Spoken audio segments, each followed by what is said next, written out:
I am no fan of the IRS. Let me tell you that right now. I mean, anybody who has to start a business or work with them, these people are just thugs. I mean, there's no other word for it. And right now, they've got way too much power. Just real quick, wrapping up. I go to Janesville. I go to little towns all over the state and talking. There's a lot of people out of work. A lot of companies have moved. You know, we're hearing, you know, what happened down there with GM. Polaris is pulling out in Menominee. We've got other big companies pulling out of Wisconsin and going south of the border, okay, or over to China. Even in Cumberland, we have a major auger company that is actually pretty much moved its plant to China, all right? That's because we don't have fair trade, all right? I am against free trade. I am against NAFTA. I am against any UN treaty that specifically targets our industries and promote free trade. We have to have fair. We have to be fair so we can get our businesses back. And speaking of the UN, I want to pull the U.S. out of every treaty that we have with the UN. As a matter of fact, I want to see the UN building off American soil. Okay? We don't need to fund it. We don't need to have it here. Put it in Europe where they like it. All right? My last issue I've talked with you about is illegal immigration. Ladies and gentlemen, we have an invasion going on in this country. And it's not just coming up from the Mexican border. It's coming through the northern border. It's coming through different, Sharia law is trying to invade us here. But you walk around, and I'm telling you, the people I talk to in a lot of counties, even up there in Barron County where I live, these illegals get so many special treatments. Okay, they have free education, free housing, free cars, free toys. And I'm a working man. Okay, I gotta pay, you know, put my kids through school. They don't get these little niceties because, you know, we're working class people. You know, and you get a migrant worker. You know, like I said, I'm a software engineer. I'm thinking about quitting software and going to work in the farm fields. You know, or becoming an illegal. I mean, that's even, you know. But you are looking at a person that has absolutely zero tolerance when it comes to illegal immigration. Okay? I want them out, I want them rounded up, and I want them out of here. Now, they can come back. I'm for immigration, but we have to do it the right way. Okay? I'm fighting the 14th Amendment. I want to see the anchor baby tactic go away. Just because you're illegal and you have a baby here doesn't mean that that baby is now a legal citizen, which then it grows up as a legal citizen and invites more illegals in. So it's just a vicious cycle. We have to end it. And I want English as our national language. You wouldn't believe the amount of money that we have to pay to put signs, put documents. Go to a courthouse. Okay, look at your property taxes and what you pay, and go to a courthouse, look at a monitor. I've traveled in South America, I've traveled in Europe, and I'm here to tell you these countries don't have English just scattered everywhere. Maybe at an airport. Nothing like what we have here. And this is very expensive, and we have to pay for it. So I'd like to see English as our national language. Now, just real quick about the campaign. We've been running about a year, over a year and a half now. We don't have deep pockets. I don't have $4.5 million war chest. I don't have Daddy Warbucks backing me. But we've been doing it.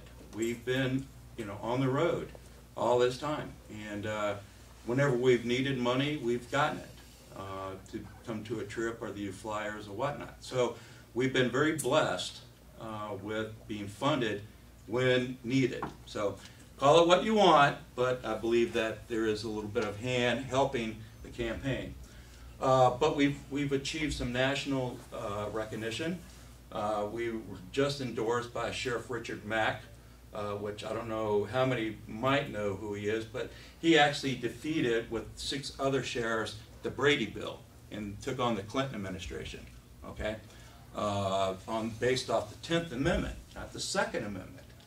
So he was here, and we got to be buddies, and he wrote up a very nice endorsement. Now this is somebody nationally acclaimed. Second, and I love this, we have gotten a couple of nationally acclaimed songwriters that has actually written the campaign a song. And these are two guys. One is, I don't know how many of you are country western fans, but the guy's a keyboardist for Montgomery Gentry. And the other one has written songs for like George Strait, Rita McEntire, and other artists. And they too have written a song. They called me out of the blue. They said, we have a song. We've heard about your campaign. We want you to listen to it. And if you like it, the song is yours. We feel that you're the candidate that we've been looking for to have this song. And it's called Let's Take Our Country Back. And they produced the video. And I'm telling you right now, I opened with it when I spoke with Sheriff Mack here in Oconomowoc, brought the house down. I mean, this is no little garage soundtrack, okay? This is a major studio recording, and they gave that to me. So we've adopted it as my campaign is called the Constitution Revolution, and we've adopted the song as our anthem. So I'd be happy if you go out on the website, take a look, listen. I think you'd be real impressed. They've actually just sent me another song called the Second Amendment. So I think I'm pushing these guys, or you know, but they're great writers, and they sought me out of the blue. So I feel very honored, and I think that's it for my issues and all about Rob right now. So I guess I'm open to questions. You know, is that the way we work? Yes, absolutely. Thank you for sharing with us. Who's got a question to start off with? I was going to say, hope the song. Come on, I've been to the Rock River group, and they tore me up. You know? I just want to make a comment on the country songwriters. I hope they're sending a few checks to you at the same time, other than just the songs. Well, because of that song, once we released it in the video, I got immediately 5 speaking engagements. The website traffic has increased tremendously. And depending on how the primary goes, I think between that and the song, we can finally probably start looking at more speaking. I mean, I've got here. No, that's not anything. But yeah, this is a tough engagement. I think that we can look at more engagements and getting more word out.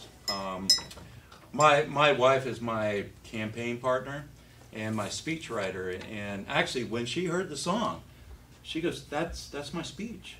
I mean, it's amazing. But we hope that it will increase awareness. We're using it as a tool for that. Whether there's going to be some financial incentives there, you know, who knows. I just thank God for these guys, you know, getting a hold of me, you know. So. Well, I've got a question I'd like to start with. You were talking about the fair tax earlier, that you're a supporter of the fair tax, or an advocate of it. I was a flat taxer for a long time, but have recently come around to the idea of consumption tax, and have been doing a lot of reading in the Austrian School of Economics, or so that seems like a much better and more true way to go to me in terms of aligning with the Founding Fathers. The fair tax has concerned me a bit, just because I think it still has some progressive elements to it.